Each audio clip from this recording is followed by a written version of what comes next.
One of Rajneesh's main teachings was don't have taboo on sexuality. Sexuality is natural. Go with your energy. Even with children. Yes. Osho meditation resort Pune, ये ओशो का सबसे पहला और सबसे बड़ा आश्रम था जहां खुद ओशो रहते थे और उनके साथ साथ उनके हजारों फॉलोअर्स भी वही रहते थे। ये जगह बाहर से देखने में बहुत अच्छी लगती थी, जैसे मानो कि वो आश्रम नहीं स्वर्ग है।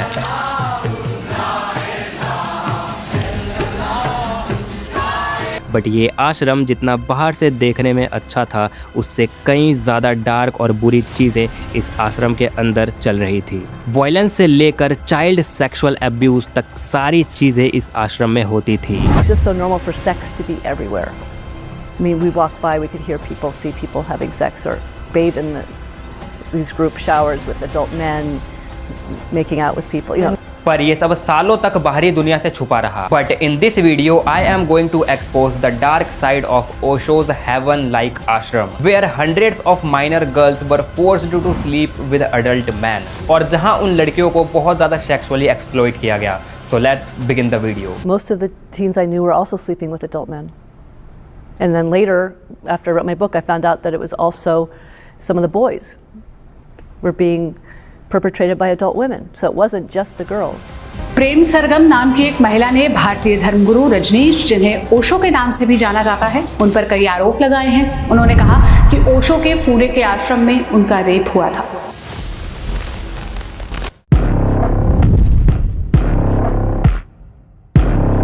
आज से 1 साल पहले इंटरनेट पे एक स्टोरी बहुत ज्यादा वायरल होने लगती है और ये स्टोरी थी सरितो कैरोल की, जिसमें सरिता ने अपना ओशो के आश्रम में रहने का एक्सपीरियंस शेयर किया था। तो इन 1974 जब सरितो केवल 9 साल की थी तो वो अपने मदर के साथ ओशो के आश्रम में आ जाती है।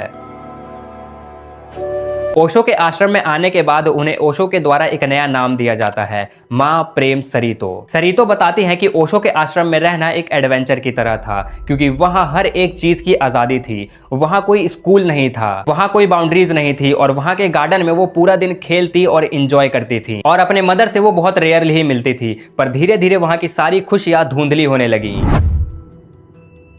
And he even did speak slightly. I mean, I've heard him talk about that. I don't have all the references, but saying it's good for children to watch their parents or adults having sex.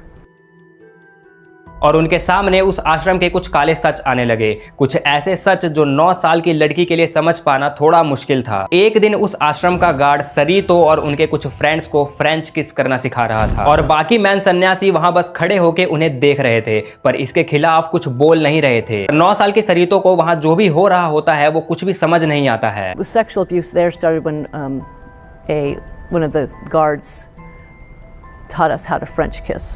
And you were 9 or 10? Yeah. फिर एक दिन आश्रम का ही एक 29 साल का आदमी सरितो और उनकी एक दोस्त को बहला फुसला के हैंड जॉब देने के लिए बोलता है।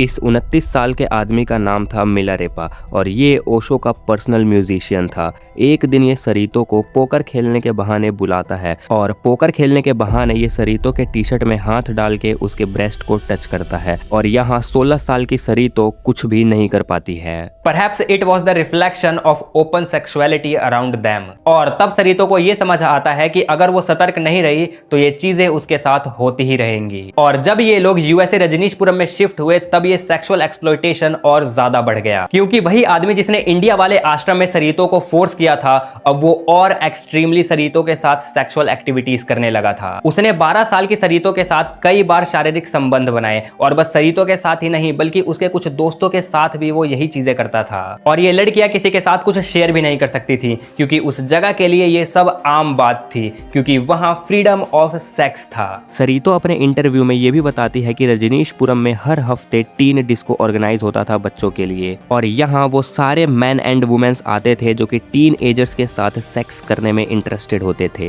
और वो लोग उस डिस्को में भी उन माइनर बच्चों को सेक्सुअली असॉल्ट करते थे। इवन सरितो ये भी बताती है कि वहाँ के फीमेल टीन एजर्स के वजाइना में डायफ्राम फिट किए जाते थे ताकि वो लड़कियां प्रेग्नेंट ना हो सके, और ये काम ओशो कम्यून के डॉक्टर्स खुद करते थे। बट इन 1985 जब रजनीशपुरम कोलैप्स हुआ तब सरितो फाइनली उस नर्क से आजाद हुई, और तब सरितो की उम्र केवल 16 साल की थी, और इस इंसिडेंट ने 16 साल की सरितो को कई साल तक हॉन्ट किया।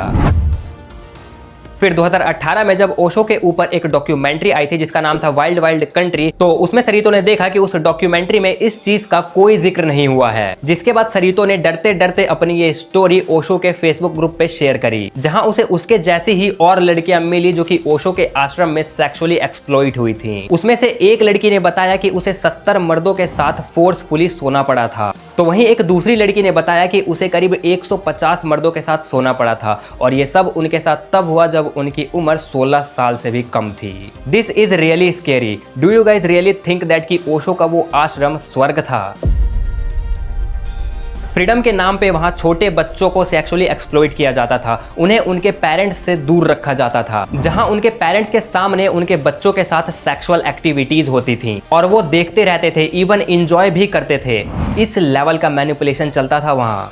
He was a very disturbed, manipulative man.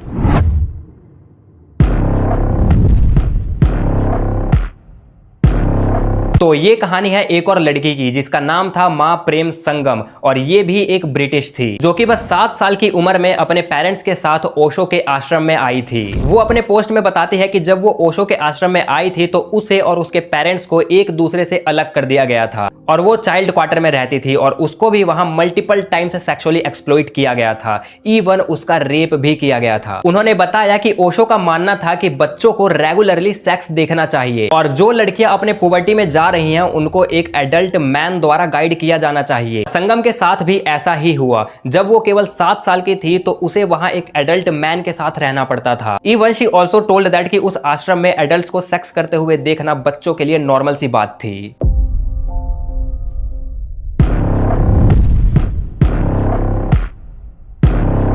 So this was the inner condition of great Guru Osho's ashram, जहाँ छोटी छोटी बच्चियों के साथ एडल्ट मैन सेक्सुअल एक्टिविटीज करते थे। Even there was no one to help those girls। और अब तुम खुद सोचो कि उन पेरेंट्स को वहाँ कितना ज्यादा मैनिपुलेट किया गया होगा जो अपने बच्चों के साथ ये सब होता देखते थे। The cult was actually very dangerous। दर्शन में बच्चों को माता पिता की यौन आजादी यानी सेक्सुअल फ्रीडम में बाधा की तरह देखा जाता था। सन्यासी शिक्षा के इस भयानक और गैर कानूनी पक्ष को ओशो के अनुयायियों ने जल्द ही आत्मसात कर लिया।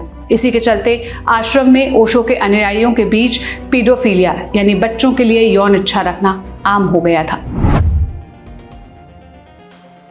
So these are some of the things जिनके बारे में कोई बात नहीं करता, सब बस ओशो की पॉजिटिव साइड के बारे में ही बात करते हैं। But in reality there was many things which are not right inside Osho's ashram. Some of them have been exposed and some of them are still covered. If you want कि मैं कुछ और ऐसे टॉपिक्स के ऊपर video बनाऊं तो तुम लोग मुझे कमेंट सेक्शन में बता सकते हो।